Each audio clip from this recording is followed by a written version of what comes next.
G'day guys, welcome to my first proper YouTube video series. I want to make a complete guide to creating your first gym program. So this is not going to be targeted at absolute beginners. I might make some content that's focused on you guys at some point. But really for this series, my target audience is people they've been to the gym, they've run a program in the past, or they haven't run a program in the past, they've just been making do.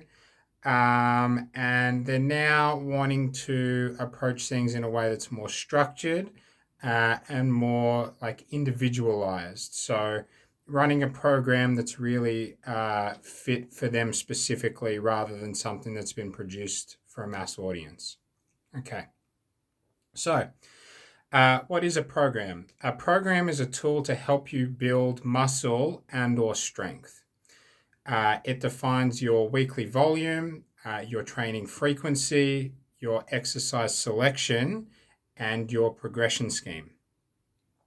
It attempts to balance your workload with the need to manage fatigue and to build a strong habit. So there's some trading off that has to happen as part of programming. We can't just do everything. There's going to be trade-offs. So those are the trade-offs. It's between fatigue, the stimulus, how much you're able to recover from, and making sure that it fits in with your life, basically. So, volume, frequency, exercise selection, and progression. These are all variables which you as an individual must learn to tailor in order for you to progress through the intermediate phase of training. So as a beginner, you can make great progress without a good plan or running somebody else's plan. Once you're advanced lifters, they all know what works for them. So they don't necessarily need to consume a series like this one. It's not that they don't, it's not that they stop learning. It's just that they've learned how to manage their program. So getting from beginner to advanced, this intermediate phase of your lifting journey, it's really about getting to know yourself, what you respond to, and working out how to wrap some structure around that. Okay, so I'm not going to be giving you a program. I think it should be clear at this point the reason for why that is. Really targeting people who are in the middle of their journey there, who are needing to learn some tools for how to basically optimize for themselves. So I'm not giving you a program. I'm going to teach you how to program. This is going to be something of a notepad series. To get something out of it, you're going to need to sit down and work some stuff out. So I'm not giving you the answers. I'm pointing you in the direction. And you're going to have to basically do the tailoring yourself. Okay. There is a lot to cover in this series. In order to make your own program, you will have to make your own decisions. And in order for me to be helpful to you, I will need to provide you good quality information so that you can make informed decisions. So I'm going to be a guide, but I'm not going to be the decision maker. Okay. This video series is going to be around 10 videos long. That way we can get into the necessary depth without getting bogged down. And in each video, we'll focus on one or two key decisions that need to be made in designing your program. At the end of the series, I'll do a video or videos that address how to troubleshoot issues that you might encounter along the way, how to adapt things as you move forward, and also to answer any questions that have been posted along the way. So if you do have questions, ask down in the comments. I'll collate all of that and I'll post a video at the end with some answers if it's not something that I can just answer in the comment section for you. Okay. I'm not going to justify every instruction as we go. You're going to have to trust me a little bit on this one. I would like to explain the reasoning and the rationale behind all the things that I say. a lot of it comes from experience. The fact of the matter is I have to make a trade-off between the length of the video and the amount of information. And I really want somebody who's coming to this video series to not have to wade through 10 hours of me talking in order to come up with a program, okay? With that being said, I will give some clear and simple instructions now for the rest of the video. And I will have a little bit of an explainer at the end. I'm not going to be able to help myself on that. But I think that should basically do for an introduction to the series. So let's get to today's episode, getting started with creating your own program. So we need to find the answer to two questions. Question number one is, how many days of the week are you going to be working out? That can be in the gym, that can be at home, but that's the number of days in a week that you're going to train. And question number two is, how many sets are you going to do per day? Once we've got those two pieces of information, we will know basically how many sets we've got in the bank for the week. And then we can decide what exercises we're going to do. We can allocate sets to exercises, and then we can decide which exercises happen on which days. So that's the basic concept of designing the program. So we'll start off by working out how many days per week that you want to train. There's really no wrong answer here. If you want to start with 1 day a week, that is fine. If you, on the other hand, think that it's going to be easiest for you if you just train every day and you don't have to think about it, that is also fine. So in making that decision, I don't want to just say, oh, pick a number. I'll give you some guidance, okay? So there's 4 basic factors that you want to consider when taking this decision. Factor number 1 is soreness. Factor number 2 is fatigue, which is different and separate. Factor number 3 is time, your time requirements. And factor number 4 is habit building. Okay, so factor number 1, soreness. If you train only once per week, there can be a negative effect that comes with that. It's that training session is going to make you sore every week. Okay, you might be fine with that. I would say that if you can only train once a week, it's much better to do that than to train 0 days a week. But basically, your body is going to become fully rested within the week coming up around to your next training session. And that's going to mean that each new training session, you're going to become very sore afterwards. You're going to have a lot of muscle soreness. If you train twice or more per week, so moving from just 1 day to 2 or more days, eventually what's going to happen is that your training bouts are not going to make you so sore anymore. There is a reason for why this happens. It's called the repeated bout effect. You can look into it. I'm not going to cover it here. If you have specific questions, let me know down in the comments. For now, just note that there is a bit of an advantage in going from just 1 day per week to training 2 or more days per week. Okay. If being sore, as I said, is not a huge concern for you, there's 1 day that you're able to train. It's just going to be what it is. That's completely fine. The advice that I give in the rest of this series will still be applicable to you.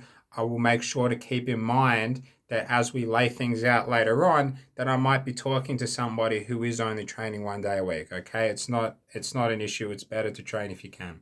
Okay, factor number 2, fatigue. The reason to think about fatigue as a factor is to highlight the importance of rest days. So it can be tempting to think, well, I've got a lot of free time. I really want results. I'm going to be hardcore. I'm going to train 6 or 7 days a week. There are some people for whom that will be perfectly fine. For me, that's not the case. And I'm going to tell you about an experiment that I did that proves that that's the case. Okay. So I was training 6 days a week. And I was basically, after, a few weeks of training 6 days a week, I was starting to become fairly run down. So what I did is I took the total amount of sets that I was doing across those 6 days, so the total amount of work, and I just reallocated one of those days across the remaining five. So the total amount of work stayed the same, but I was only training 5 days a week instead of six. So after moving to just 5 days per week, even though my total work was the same, I could make it on a longer run of successive weeks before I started to get worn out. So I thought, okay, this is really interesting. Having that extra rest day really does seem to help improve my consistency over the long run. Okay. So I thought, yeah, I did the obvious thing. I thought, well, what happens if I go down to just 4 days per week? And what I found is that, yes, the sessions became longer. I needed to get, more amped. I had to put in more work to do those sessions. But all of a sudden, the amount of work that I was doing, which was previously unsustainable for me, had now become sustainable. I could run that same amount of work by just training 4 days a week, basically for as long as I wanted, without getting so worn out that I needed to take a break. So I tried it with 3 days. I thought, what would be the effect? And now I was feeling almost like I wasn't doing enough, right? So I got the feeling that 3 days a week, it is also super sustainable. For me, I felt that I might have been missing out on some results by not having some higher frequency. So I settled on 4 days a week being the right fit for me. Okay? This is exactly the sort of experimentation that you're going to need to do in order to go from being a beginner to being an advanced trainer. In order to make it through the intermediate phase, you need to find out those answers for yourself. What is the right number of days per week for you to train? So, so that's part of what we're doing here, right? Now, I highlight this, I tell this story to highlight the importance of experimenting and also to highlight the importance of rest. A rest day is something. It's really worth something in a program. It's not nothing. It's not optimizing does not mean going 6 days a week. Optimizing means going the correct number of days per week, and that's individual to you. Okay. So as it happens for me, I think I'm particularly susceptible to getting run down. I did a video about this on achieving huge consistency. All right. For me, I get worn down. I just have to realize that that's a fact about myself and work according to that. And so if you're like me, consider having some more rest days. If you're somebody who, in your training experience, you've been able to do a heap of work and feel fine, 6 days a week is fine if that's what works for you. Okay, so have a think about your previous experience. Have a think about how worn out you get from the gym. And based on that, take a decision about how many rest days you're going to require in order for your program to be sustainable. Okay. So that's what I have to say about fatigue. Okay. So there are two more considerations to make in deciding how many days per week to train. Other than soreness and rest, they are the importance of building a habit and time requirements. Okay. So although I had recovery issues when I was training more days per week, I was really enjoying my time at the gym. I was very consistent with my training during that period. So if you train every day, you never have to decide whether or not to train. It becomes a very automatic habit. So another advantage is that your workouts are likely to be shorter. So if building a habit has been a challenge for you, or if you're someone who only has a little bit of time in the morning every day, for example, but not enough to do hour-long workouts, then you might consider training 5 or 6 days a week or 7 days a week as an attractive option. Okay, so that's the time requirements and the habit building. So basically now it's up to you. Those are the factors that come from the gym. Those are the factors that come from just the reality of training our bodies, right? But what are the factors that come from your life? Which days do you have commitments? when during the day will it be possible for you to train? And, if you're not a morning person, if when you're left to your own devices, you wake up at 9 o'clock, be realistic about that. It's okay. We don't all have to be morning people. Make your workout be in the afternoon, right? Select something that's not going to add an extra hurdle, right? Select something that's going to be simple in the way that it works within your life, okay? So get specific. Which days you're going to train and when you're going to train. And think about making that a realistic commitment. So if there are some days that are questionable, where you're like, yeah, 50% of the time I will be right to train on that day, and a lot of the time I'm not going to be right. Take the day out, okay? If you've got 3.5 days available per week, just make a 3-day program and commit to it, all right?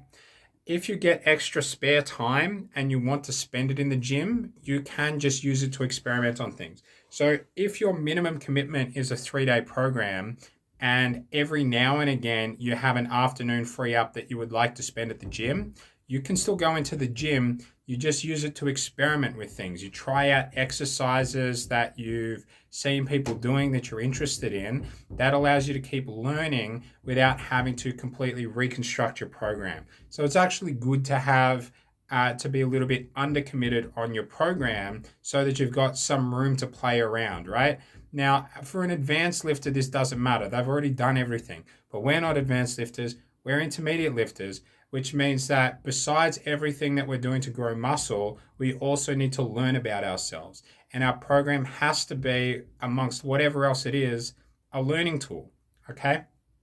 All right, so it's a good idea to decide which actual days of the week you're going to go to the gym, if you can. And the reason why will become clear when we start talking about the second decision that we're going to make today, which is sets per day, okay? So if you've run programs in the gym in the past, by this point in the video, I think that you should have a fairly good idea how many days you're planning to train for. If you don't have that experience and you really don't know, if you really are a beginner, but you think that you want to get started on this journey about learning about your individual response, I would say start with 3 or 4 days. It's right in the middle. If it's too little, you know that 5 or 6 days will be right. If it's too much, then you know that 1 or 2 days will be right. So just, that's probably a good place to start. If you're really not sure, 3 or 4 days works for almost everybody to make some progress. And then if you need to optimize in one direction or another, it should be pretty clear how to do that, okay? Use the feedback that you get from your body in terms of your fatigue and your soreness. Use the feedback that you get from basically your calendar, right? In terms of your consistency. If I said I was going to train 4 days and then I keep missing one day because, it turns out that every now and again I do have a commitment on that day, make it a 3-day program, right? You go back to the drawing board. It's not that hard to do. Once we put the rest of the pieces in place, you'll see that you don't have to completely re-engineer your program to adjust up or down the amount of days. This is just one of the building blocks that we choose first, okay? So sets per workout. This is the second decision that we're making today. So on your notepad, you've got written down, I'm going to train Sunday, Tuesday, Thursday, Thursday afternoon, Sunday morning. That's the basic plan. Okay. Now we're going to decide how much work you're going to do on each of those days. So one way to work this out is by deciding how long you want your workouts to be. In fact, I would recommend starting with this way, again, because that contributes to sustainability, to consistency. That's the whole message here. There's a good reason why you have to establish consistency with your program in order to progress from being a beginner to advanced. I'll talk about exactly why at the end of the video. I'm watching the clock tick up on the recording here, and I know there's still a lot to get through. So, all right, sets per workout. As a rule of thumb, if you have a pretty reasonable amount of rest in between sets and you don't have to wait too long to get equipment for your exercises, All right. As a rule of thumb, you should be able to get through a little over 20 sets in an hour-long workout. Okay. It is possible to do more or less, but this is a rough ballpark. This will be true for most people. Okay. So 20 sets per hour. All right. So if you're going to do a half-hour workout, in that workout, then you should estimate that you're going to get to about 10 sets. If you want to train for an hour and a half, then your estimate for how many sets you're going to get through is going to be about 30. All right. So we're looking at our days of the week that we're going to go to the gym. We're looking at how much time we want to train on each of those days. And then based on that, we're going to be able to write the number which says how many sets basically we're going to be able to do in that workout. I have different numbers of sets that I do on different workouts. Okay, so it doesn't have to be the same length of time every day. I train 4 days a week. I train on Tuesday and Thursday, and I train on Saturday and Sunday. On Tuesday and Thursday, I have to go after work. The gym's really busy, so I can't get through as many sets.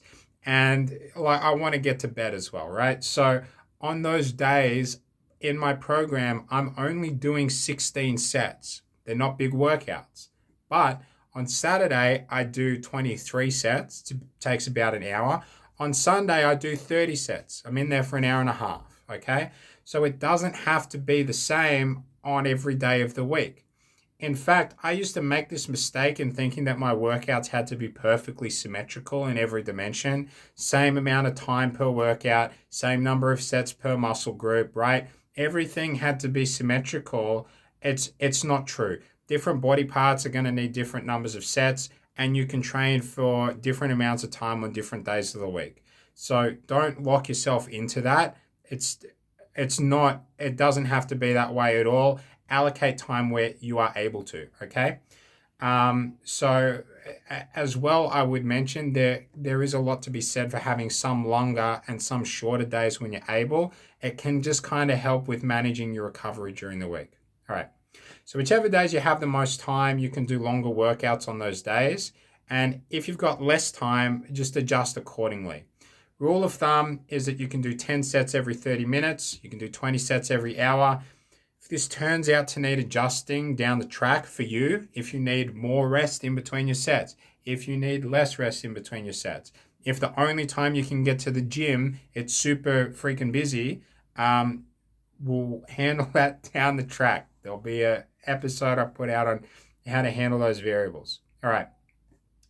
The final note that I want to make regarding sets is that most people will find that there is a limit on how many total sets that they can do in a week. So most people cannot go in for 2 hours, 6 days a week and just do sets. All right. It's just, it can change up or down a little bit depending on how fatiguing the exercises that you select are and depending on how close you go to failure.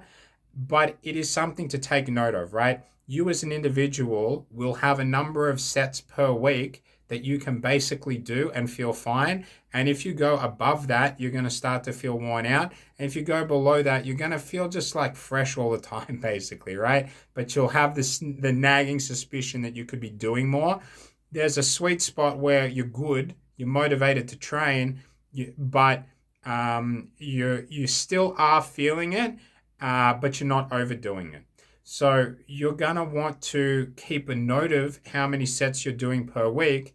And when you're adjusting your program down the track, if you find that you could handle some more fatigue, then you may increase the total number of sets that you do per week. All right. As a rule of thumb, as like middle of the bell curve, right? 80 total sets per week should be a manageable volume for most people to start with, okay? 80 total sets per week. That's across every muscle group. That's all of the sets that you're doing in the gym across the week. 80, that's middle of the bell curve. That means that most people are going to find that to be quite manageable, that they will make progress without being too fatigued. You will probably be on one side or the other of that. You may be way out on one side or the other of that, okay? Bell curve. If you've had fatigue problems in the past, you can start a little bit lower than 80. If you're really not sure where you sit on that bell curve, just start with 80, okay? This is something that you'll need to track of as you update your program, as I mentioned. It's because it's important to managing your fatigue, basically getting dialed in for how much fatigue you can handle. So on your notepad, next to each workout day, make a note of how many sets you're intending to do on that day. If possible, write down the time of day that you're intending to work out and the total number of sets for the week as well. It's just a good habit to track these things in your program design. It makes it easier to stick to it and to not burn out. Okay, so that's going to be it for episode 1. You should now have a plan that tells you which days of the week you're going to train and roughly how many sets you're going to do on those days. The exact number of sets can change a bit as we flesh out the details. In fact, it will. But this is a great start for now. Over the next 2 videos, I'll explain how to select exercises that are appropriate for your goals. And then later in the series, we will decide which days those exercises go on. Once we know which days, which exercises are going on, that is what determines your exercise split, right? Okay. So to make sure that you see the rest of the videos in this series, please make sure to subscribe. I will put all the videos in a playlist so that when they're done, you can easily watch them from start to finish. And as I mentioned, there'll be a video at the end where I cover any questions that I get in the comments. So please let me know if there's anything that you'd like to know. I'm happy to cover anything related to programming. So ask away. I might answer in the comment section. I might collate it for that Q&A video. Please don't forget to hit the like button down there. It really does help, okay? I realize that I'm talking to a pretty small audience right now. So I really do mean that it would be great if you in particular can hit that like button and leave me a comment, all right? Okay, cool, thank you. All right, if you're only here for programming, that's the end of the video, okay? But I found myself like editorializing my ideas a lot as I was writing the script. So I'm just going to gather some of that here at the end so that you can see my thought process if you're interested. Okay. If you've gotten started with the gym and crossed the first few hurdles, but now seem to be just stuck, there are basically 2 ways that you can get back to making steady progress.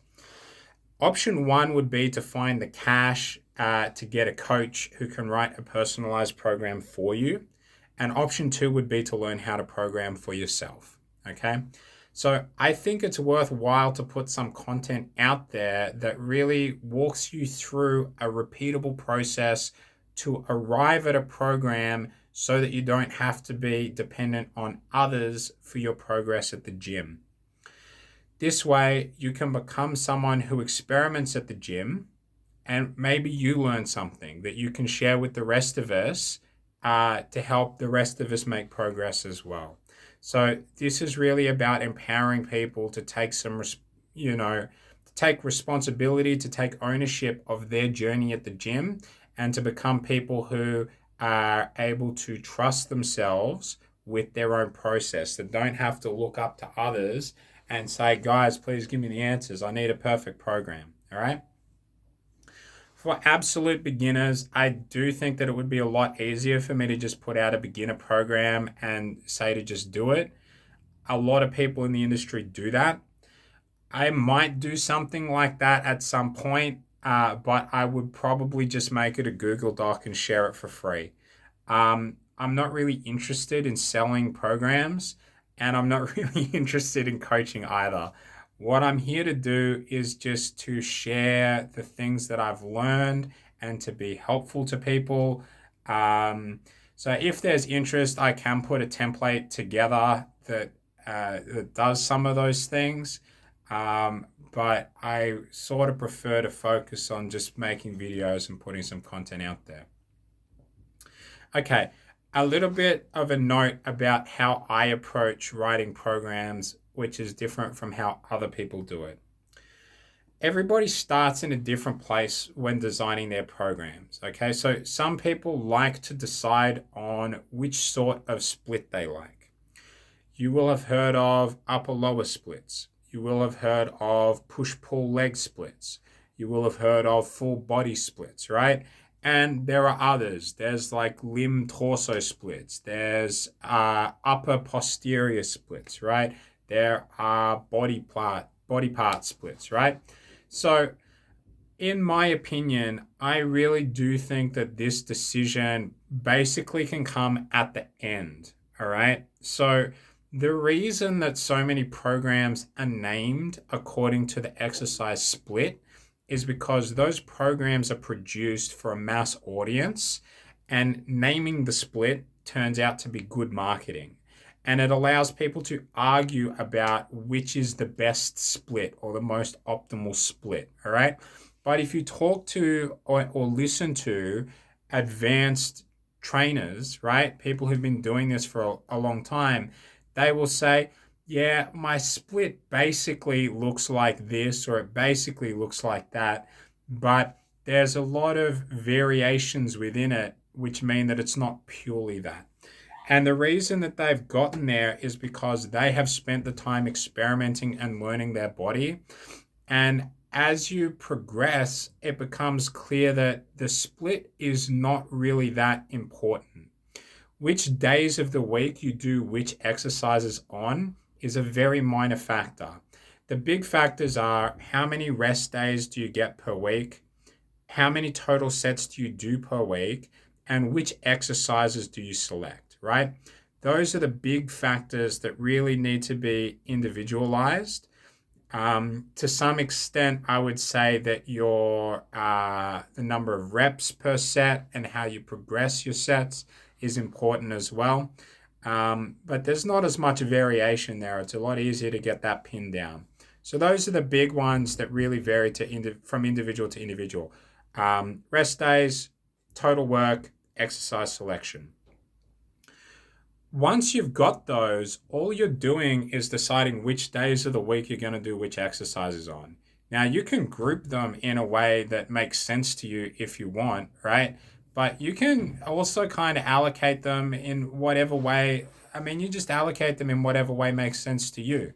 So you might say, oh, I'm going to group them according to whether they're an upper body exercise or a lower body exercise. But then when you're placing your deadlift on a day, you need to ask yourself the question, is deadlift an upper body exercise or a lower body exercise, right? And it's a dumb question because it really doesn't matter. It's kind of both, but who cares? You're going to do it on one of your days. And if that's a very taxing lift for you, then make sure that you do some stuff that's less taxing on that day. Or maybe you want to put all your taxing work on one day and use the rest of your workouts to kind of try and recover from that day, right? So you work that out according to what makes sense for you. Starting with deciding which split you want to do, to me, seems completely backwards, okay? So that's why we're not doing that. That's why we're starting with asking the question, how many rest days per week? What's the total volume? This combined answers the question of sustainability, right? This answers the question of, is this something that I'm going to be able to stick to over an extended period of time? And then we're going to answer the question of which exercises. And this, which exercises, answers the question of which muscles am I going to grow? And am I using my workouts most effectively for my individual training goals? Am I allocating the fatigue that I've got in my budget in a way that's going to get me the stimulus that I'm looking for? And then which exercises happen on which days of the week is an afterthought, honestly. So don't get hung up on this. Don't buy into the question of which splits are better, why, right? You can click on the videos. It might give you ideas about how to allocate your work, but it should not be the first thing that you think of when you start designing your program, okay? That's my opinion, and that's why I think it, okay? So another thing that people try to do is say, okay, well, just tell me how many days per week and sets per day are optimal, and I'll do that many. Just look into the science, Jack, all right? And tell me how many days per week and how many sets are optimal. I think at this point in the video, it should be clear that I don't really buy into that. I think that everybody is individual. I told my story about days per week. I know that other people, big YouTubers, they train every day, all right? That's what they worked out works for them. I'm not denying that that works for them. I'm sure it does. I'm not saying that my way is superior. I'm sure that it is only superior for me, all right? You have to work out what works for you. All right. So, anybody who tells you how many days per week and how many sets per day are optimal, they are trying to stop you. They're keeping you hooked. They're keeping you in this beginner phase where you don't know how to work these things out for yourself. All right. So, I really don't want to do that. And if you think that way, which I have in the past, I have to admit, that's why I'm bitter about it, because I lost a lot of time basically chasing that around. And what's the reason? Well, as soon as somebody says that something else is optimal, you're going to think that you have to redesign your whole bloody program, right? So it's really not your program anymore at that point, is it? It's just the program of whatever thoughts you've picked up out of the internet ether recently, all right? So ultimately, there is a process for arriving at what is going to be optimal for you, and I'm trying to teach you that process, all right? So if you've looked at the science, it's pretty clear that individual differences in outcomes can be so vast that they almost entirely erase the effects of the interventions. Every study, I mean, when they post like the individual training results, those graphs look insane. Half of the people are going up this way, half of the people are coming down this way. In the other group, it's the same thing. And then they average it out to say, oh, yeah, there's slightly favors one thing or the other. As an individual trainer, you should not pay too much attention to that, honestly. You're not trying to build the theoretical average body. You're trying to build your particular body, all right? So it's not just about looking up what is optimal in general, all right? So as a closing thought, as far as I'm concerned, optimal is achieved through the final steps in program design, and that is where you adjust your program in response to your real experiences in the gym. Once you've basically formed the clay of the program, you've got a mass and a bit of a shape to it, that is when you start sculpting it. And the way that you sculpt it is in response to the way that you're actually responding to it at the gym. You need to be attentive to the feedback that you're getting from your body and from your results and from how many days have got a tick next to them in the calendar that you actually went in and completed your workout, all right? So in order to get that experience that is going to allow you to finish sculpting the clay of your program into the masterpiece, right? In order to get that experience, you need to go and run your program regularly. If you go in and you train your own program inconsistently, you are never going to have the information that you need to make this into the thing that it needs to be to get you to where you want to go, okay? So in order to run your program regularly, it must first be achievable, and it must enable consistency according to your lifestyle. That's why I emphasize these points so much, guys. The reason that consistency is so important is because that is what allows you to learn, and learning is what allows you to optimize, and optimizing is what allows you to become advanced eventually, right? So it's not that I'm being milk toast. It's not that I don't believe in hard work and grind set and all of that. There obviously is a place to all of that. But if you don't start with consistency, you're never going to get anywhere. And if you think that the only thing that is important is hard work, I can guarantee that you're just going to keep running into the wall. You'll go into the gym, you'll train too hard, you'll need to take rest days, and then when you start training again, you're going to get sore, and you're never going to get this real genuine feedback from your body about what's working and what isn't, okay? So start with making a program that is achievable. Go and do it and learn from it and work out what is optimal down the track. That is how you are going to get to where you want to be, all right? So that's it. So thanks for your time, everybody. This has been the biggest video to date, as I can see from the time ticker down the bottom there. I hope it's been good information.